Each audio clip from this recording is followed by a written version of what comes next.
Hello students, now we have to start the chapter that is globalization and Indian economy.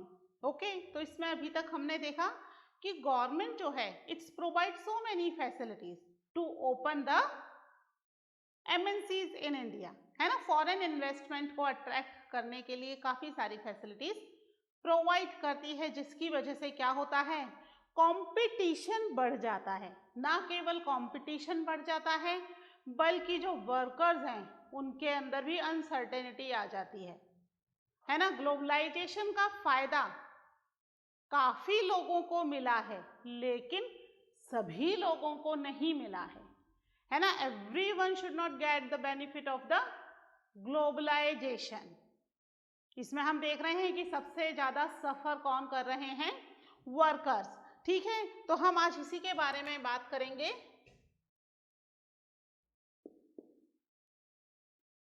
Competition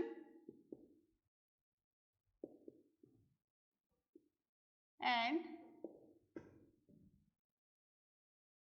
uncertain employment.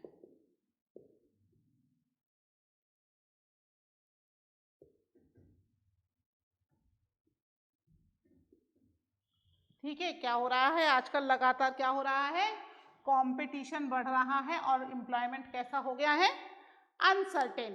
क्यों competition बढ़ रहा है और क्यों employment uncertain हो गया है?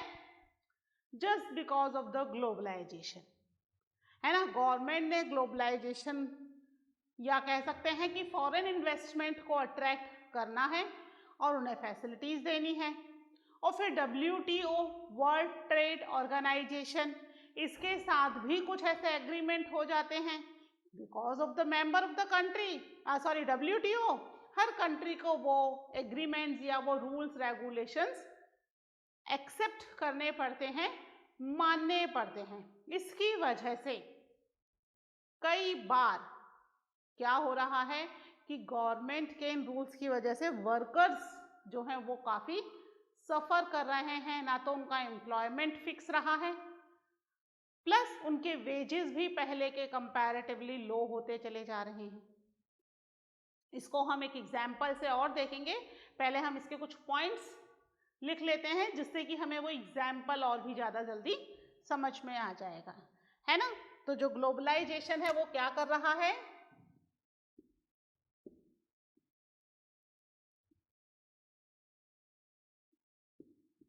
globalization and the pressure of competition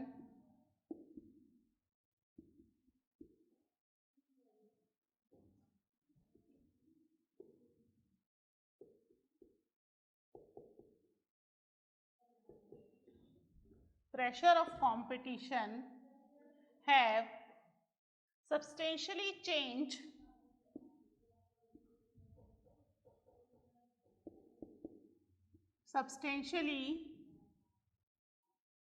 changed the lives of, किसकी लाइफ्स को चेंज कर देगा, द लाइव्स ऑफ वर्कर्स, है ना। वर्कर्स की लाइफ को इसने काफी हद तक क्या कर दिया है, चेंज कर दिया है ग्लोबलाइजेशन ने और कंपटीशन के प्रेशर ने। कैसे चेंज कर दिया है? मोस्ट ऑफ द एम्प्लॉयर्स क्या कर रहे हैं आजकल, मोस्ट ऑफ द एम्प्लॉयर्स, उन्हें कैसे एम्प्लॉयज चाहिए। हमने देखा ना कि आजकल क्या हो रहा है, लेबर लॉ में छूट दे दी गई है। लेबर लॉ में छूट दी जाने की वजह से most of the employees these days prefer to employ worker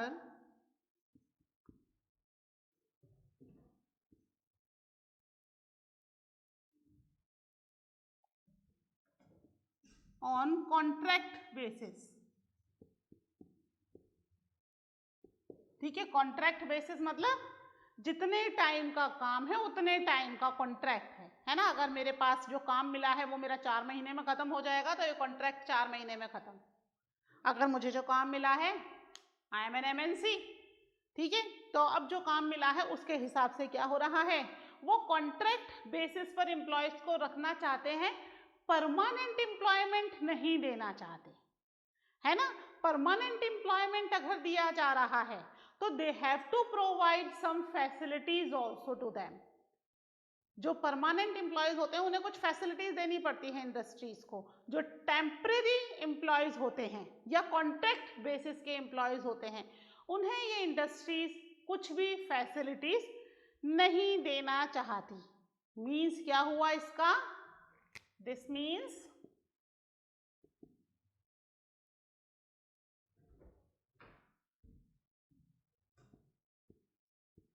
workers job are no longer secure। ठीक है, इसका मतलब क्या हुआ कि वर्कर की जो जॉब है वो ज़्यादा लंबे टाइम के लिए सिक्योर नहीं है। उन्हें कभी भी जॉब से निकाला जा सकता है, कॉन्ट्रैक्ट खत्म, जॉब खत्म, फिर वर्कर नई जॉब ढूंढना शुरू करे, है ना। तो वर्कर के लिए तो ये क्या हो गया, एक तरीके से ये कॉन्ट्रैक्ट बेसिस नुकसान ही हो गया ना, कि भाई आपने आज कमा लिया कल का पता नहीं है, बाद में नौकरी मिले ना मिले, है ना। तो यहाँ पर ये जो है कॉन्ट्रैक्ट बेसिस पर वर्कर्स को लिया जाता है, यानी जो एम्प्लॉयर्स हैं वो अपना बेनिफिट देख रहे हैं, वर्कर्स का कोई बेनिफिट नहीं देख रहे हैं। इसमें भी क्या होता है कि जिस वक्त उन्हें काम मिल रहा है उस वक्त वो उन्हें डबल शिफ्ट में भी काम करवा रहे हैं, दिन में भी करो रात में भी करो, नाइट शिफ्ट के लिए भी प्रेशराइज कर रहे हैं, है ना। जब काम नहीं है तो कोई काम नहीं है, घर बैठो, कोई वेजेस नहीं है। ठीक है, ऐसा क्यों कर रहे हैं? क्योंकि भाई रॉ मटेरियल के तो कॉस्ट कटिंग की नहीं जा सकती, है ना। रॉ मटेरियल तो जितना चाहिए उतना चाहिए ही, है ना, प्रोडक्ट बनाने के लिए। तो ये क्या कर रहे हैं, किसकी कॉस्ट कटिंग कर रहे हैं? वर्कर्स की कॉस्ट कटिंग कर रहे हैं अपना बेनिफिट बढ़ाने के लिए। अगर वर्कर्स की कॉस्ट कटिंग नहीं करेंगे तो बेनिफिट कैसे बढ़ेगा, है ना। क्यों कर रहे हैं? As the cost of raw material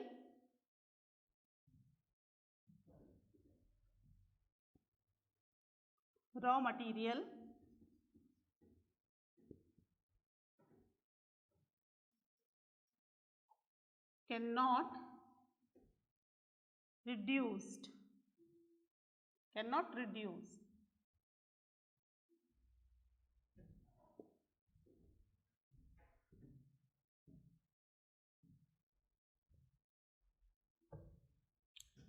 so producers try to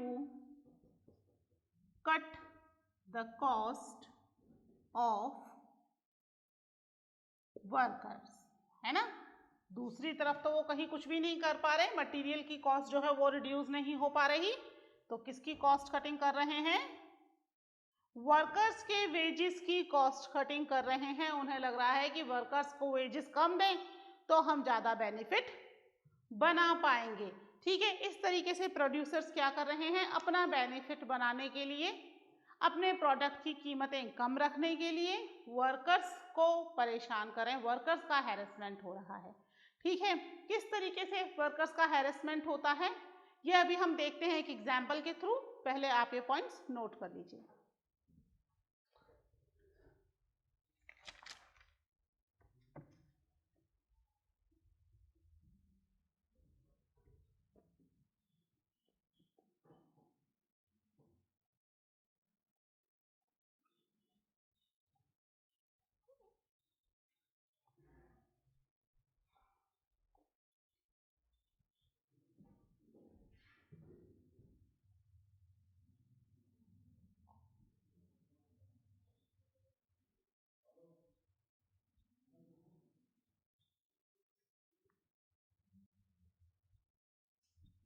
ठीक है, अब हम एक एग्जाम्पल देख लेते हैं जिससे हमें पता चलेगा कि वर्कर्स कैसे सफ़र कर रहे हैं, है ना। तो हम आज एक एग्जाम्पल देखेंगे अबाउट अ गारमेंट वर्कर, है ना। एक गारमेंट वर्कर का एग्जाम्पल देखेंगे। एक गारमेंट एम्प्लॉय है, क्या नाम है उसका? हर नेम इज सुशीला, ठीक है, जो कि एक गारमेंट फैक्ट्री में एम्प्लॉयड है। कहां पर? इन दिल्ली, ठीक है, दिल्ली की एक गारमेंट फैक्ट्री के अंदर एम्प्लॉयड है, बहुत ज्यादा दूर नहीं है घर से, पास में ही है। He is a permanent employee, है ना, क्या है वो? उसकी परमानेंट एम्प्लॉय है। परमानेंट एम्प्लॉय होने का मतलब she got so many facilities, है ना। एक तो वीक ऑफ मिलेगा, वीक ऑफ मतलब हफ्ते में एक छुट्टी तो मिलेगी ही, चाहे संडे की हो या किसी भी दिन की हो, एक वीक ऑफ मिलेगा, प्लस प्रोविडेंट फंड मिलेगा,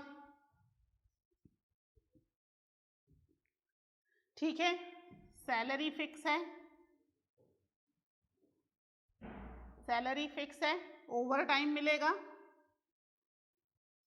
अगर करती है तो, है ना, ओवर टाइम मिलेगा। यानी कि she is an employee in an organised sector, पढ़ाया था ना पहले ऑर्गेनाइज्ड सेक्टर, है ना। तो एक ऑर्गेनाइज सेक्टर में एम्प्लॉयड है सुशीला की लाइफ बहुत अच्छी चल रही है, अच्छी खासी अर्निंग है, त्योहार वगैरह पर भी अच्छी छुट्टियां मिल जाती हैं, ठीक है, तो लाइफ बहुत अच्छी चल रही है। लेकिन जैसे ही गवर्नमेंट ने यहाँ पर सेल्स की फैसिलिटी दी और कॉटन इंडस्ट्रीज एमएनसीज को इंडिया में इनवाइट किया, वैसे ही क्या हुआ, इंडिया के अंदर जो बहुत सारी लोकल कंपनीज थी वो धीरे धीरे करके बंद होना शुरू हो गई। तो सुशीला की जो कंपनी थी वो भी क्या हो गई? बंद हो गई, और सुशीला क्या हो गई? अनएम्प्लॉयड। अब सुशीला क्योंकि अनएम्प्लॉयड है, उसने अपने लिए वर्क ढूंढना शुरू किया। वर्क उसको मिला उसके घर से 30 kilometre away in one factory, वो भी गारमेंट फैक्ट्री, क्योंकि उसको गारमेंट फैक्ट्री का एक्सपीरियंस था। तो 30 किलोमीटर दूर एक गारमेंट फैक्ट्री में उसे कम मिला, वर्क तो मिला, लेकिन वर्क कैसा मिला? यहाँ पर सैलरी जो थी दैट वाज लेस सैलरी, जो पहले उसे मिल रही थी उससे कम सैलरी थी। नो लीव, कोई भी छुट्टी नहीं है, है ना, 7 दिन काम करना है। She has to work 7 days in a week, है ना, एक वीक में 7 दिन काम करना है, एक वीक में 7 दिन ही होते हैं, पता है ना, तो 7 दिन उसे काम करना है। जिस दिन वर्क नहीं उस दिन का पैसा नहीं, उस दिन का सैलरी डिडक्ट हो जाएगा। यहाँ उसे पीएफ मिल रहा था, now she got no PF, कोई पीएफ नहीं है, ठीक है। अब क्योंकि फैक्ट्री इतनी दूर है 30 किलोमीटर दूर, तो उसको सुबह सुबह 7:30 पर घर से निकलना पड़ जाता है ना, 7:30, 30 किलोमीटर जाना, फिर 30 किलोमीटर 2 घंटे 1.5 घंटा, उसको 2 घंटे लग जाते होंगे, और फिर वापस आना, तो रात के 10 बजे तक वो घर पर वापस आ पाती है ना। अभी तक तो वो कितने घंटे काम कर रही थी? She is work for 8 hours। घर के पास में ही थी फैक्ट्री, जाने आने में बहुत ज्यादा टाइम नहीं, आधा 1 घंटा मान लो लग जाता था, पर यहाँ तो 1.5-2 घंटे जाने में, 1.5-2 घंटे आने में, तो 3-4 घंटे तो उसके आने जाने में लग गए। उसके बाद फिर वर्क, है ना, वर्क में भी सैलरी कम, ये सैलरी है ना, जो सैलरी है दैट इज वेरी लेस। 7 दिन काम करना है, इसका मतलब वीक में कोई छुट्टी नहीं, पूरे महीने के 30 दिन काम करो तो पूरी सैलरी मिलेगी, बीच में छुट्टी कर ली तो सैलरी डिडक्ट हो जाएगी, प्लस कोई भी बेनिफिट नहीं है, कोई पीएफ नहीं, कुछ भी नहीं, है ना। As such she is a temporary member, यहाँ पर क्या थी? She was a permanent employee, और यहाँ पर अगले 3 साल तक काम करने के बाद भी वो क्या है? She is a temporary member, ठीक है। टेम्परेरी मेंबर का मतलब क्या है? टेम्परेरी एम्प्लॉय का मतलब कि उसे जॉब से कभी भी निकाला तो जा सकता है ही, प्लस परमानेंट एम्प्लॉयज को जो फैसिलिटी है वो फैसिलिटी उसे नहीं मिलेगी, ठीक है, टेम्पररी एम्प्लॉय है। कई साल 3-4 साल काम करने के बावजूद भी she is a temporary member, है ना, टेम्पररी एम्प्लॉयज है, यानी उसको कोई भी फैसिलिटी नहीं मिलेगी। वो चाहती है कि भाई दिल्ली में उसके घर के आसपास उसे कुछ काम मिल जाए, पर वहाँ इससे भी कम सैलरी है, फिर कॉन्ट्रैक्ट बेसिस पर है, यहाँ उसे कम से कम पूरा महीना तो जाना पड़ रहा है, वहाँ तो कॉन्ट्रैक्ट बेसिस पे है कि भाई जब काम आया बुला लिया, जब काम खत्म तो मत आओ, घर पे बैठो। परमानेंट एम्प्लॉयमेंट नहीं है, परमानेंट तो यहाँ भी नहीं है तो यहाँ पर भी टेम्परेरी। वर्किंग आवर्स बहुत लंबे हो गए, सुबह 7:30 घर छोड़ दो, रात के 10 बजे घर में एंटर हो रही है, तो उसके पास अपने लिए, अपने परिवार के लिए कोई टाइम नहीं है, छुट्टी ले नहीं सकती, लेगी तो पैसे कटेंगे, है ना। ओवर टाइम अगर काम आता है तो she was pressurise to do the overtime, है ना। यहाँ पर तो ओवर टाइम के भी पैसे डबल मिलते थे, सैलरी का डबल मिलता था ओवर टाइम में, है ना। अगर सैलरी जितनी बनती है एक दिन में उतना उसका डबल ओवर टाइम का पैसा मिलता था। वहाँ सच ऐसा कुछ नहीं है, यानी कि यहाँ पर क्या आ रहे हैं, अनऑर्गेनाइज्ड में एक पॉइंट और मिलाया, क्या हुआ, वेजेस आर लो। यहाँ पर सैलरी ज्यादा थी, वहां पर सैलरी कम है, वेजेस लो है, and worker are force and worker are forced to do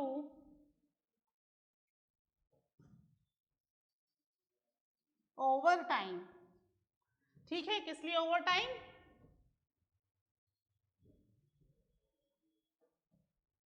to make both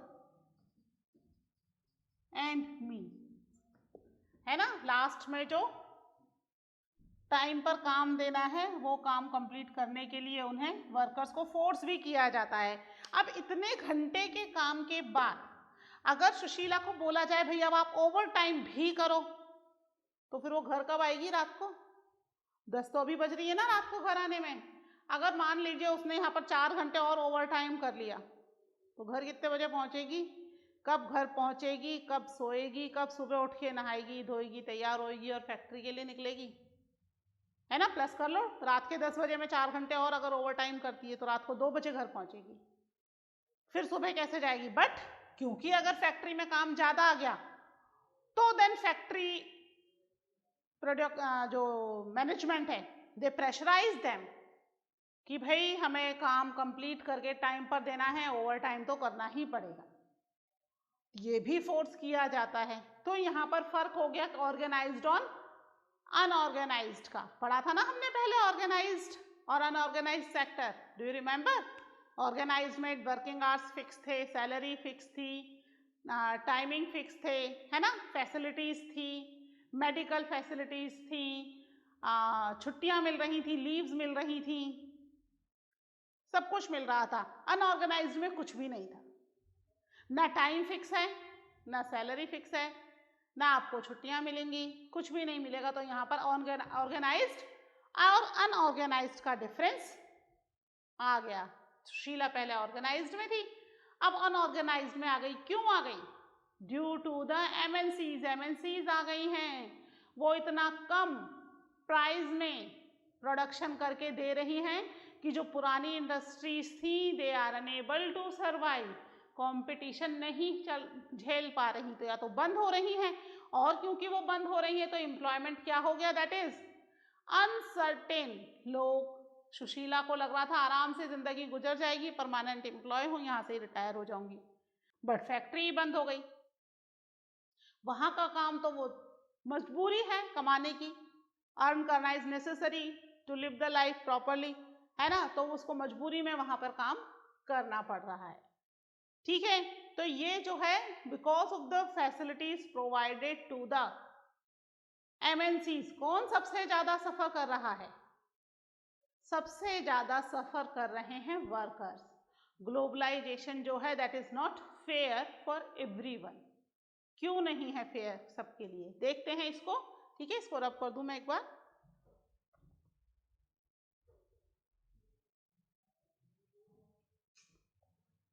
आप एग्जाम्पल्स बच्चों एक बार बुक में से रीड भी कर लेना, है ना, ये पॉइंट आप लिख लेना है वाला पॉइंट। एग्जाम्पल आप मत लिखो, चाहे तो ये आप बुक में से रीड कर लेना, पर एग्जाम्पल आपको ध्यान होना चाहिए। समटाइम्स एग्जाम्स में they ask for the examples.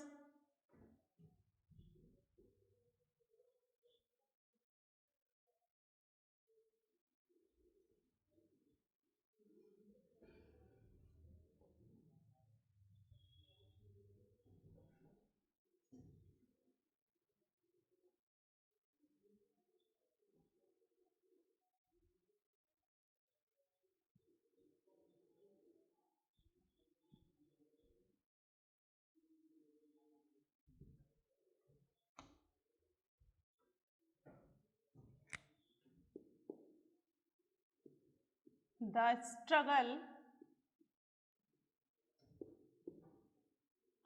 for fair globalization,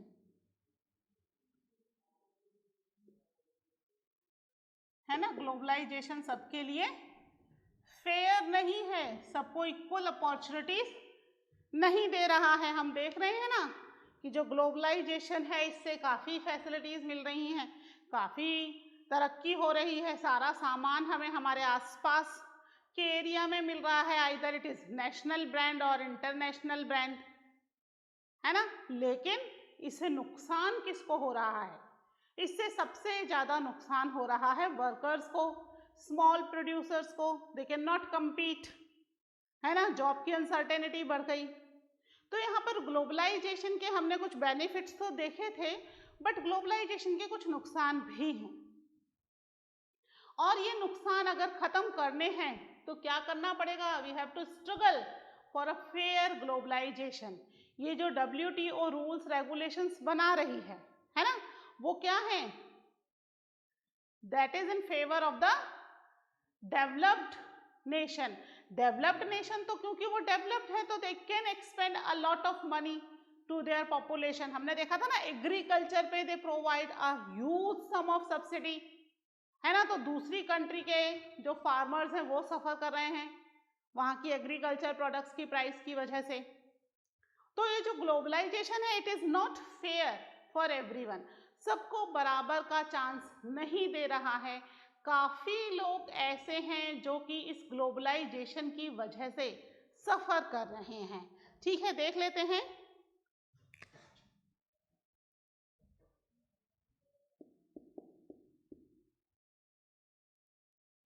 Everyone has not benefited from globalisation, है ना। ग्लोबलाइजेशन से हर व्यक्ति बेनिफिटेड नहीं है ना। अब तो हमें पता है क्यों नहीं है बेनिफिटेड, और कौन कौन नहीं है बेनिफिटेड। वर्कर्स नहीं है, स्मॉल प्रोड्यूसर्स नहीं है ना, ये लोग बेनिफिटेड नहीं है। तो बेनिफिटेड कौन है? बेनिफिटेड वो हैं जो लोग कैसे हैं? The people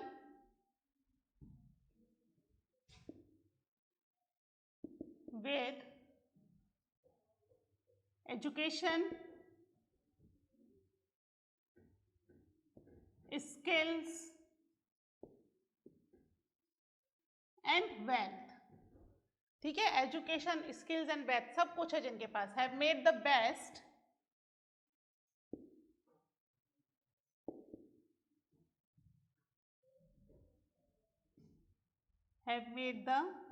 best use of new opportunities,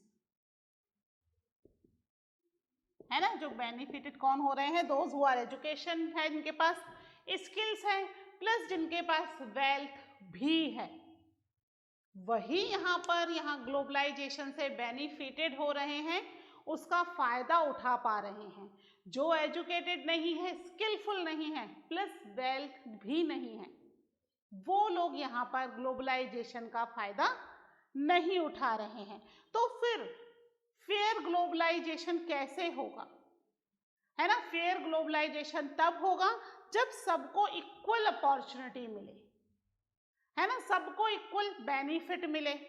equal ना मिले तो एटलीस्ट सबको बेनिफिट तो मिले, कम ज़्यादा ही सही पर सबको मिले, तभी क्या होगा, तभी फेयर ग्लोबलाइजेशन होगा, है ना। Fair globalisation would create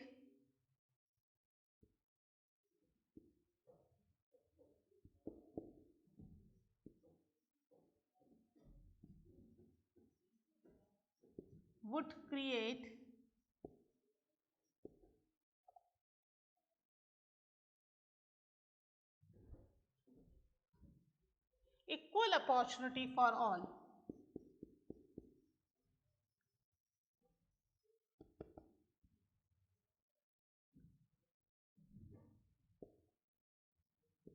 And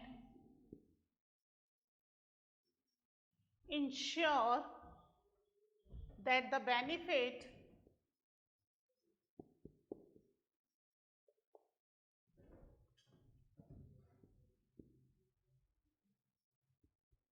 the benefits of globalization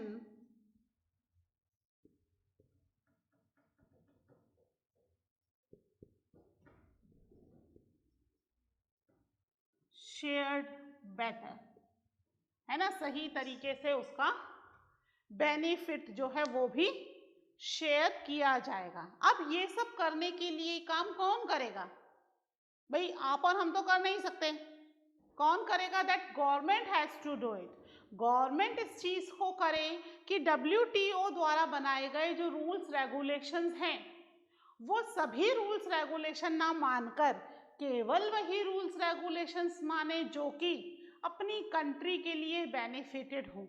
वो चाहे तो और भी दूसरी डेवलपिंग कंट्रीज के साथ मिलकर के उसको अपोज कर सकती हैं, है ना। कई सारी डेवलप्ड कंट्रीज आर लिमिटेड, कुछ he developed countries, mostly countries कैसी हैं, दे आर आइदर डेवलपिंग और अंडर डेवलप्ड। तो वो उनके साथ मिलकर के, दूसरी डेवलपिंग कंट्रीज के साथ मिलकर के इन रूल्स रेगुलेशंस के अगेंस्ट आवाज उठा सकती है, अपोज कर सकती है, जिससे एटलीस्ट उसकी कंट्री के जो वर्कर्स या प्रोड्यूसर्स हैं वो सफर ना करें। ठीक है, तो क्या कर सकती है गवर्नमेंट जो है वो बनाएगी loss properly. Government can ensure that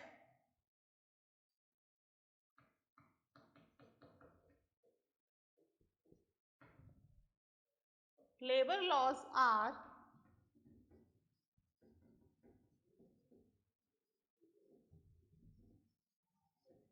implemented properly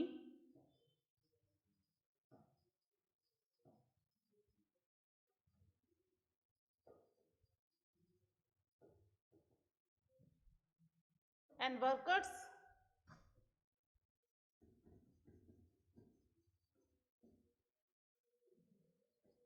get their rights।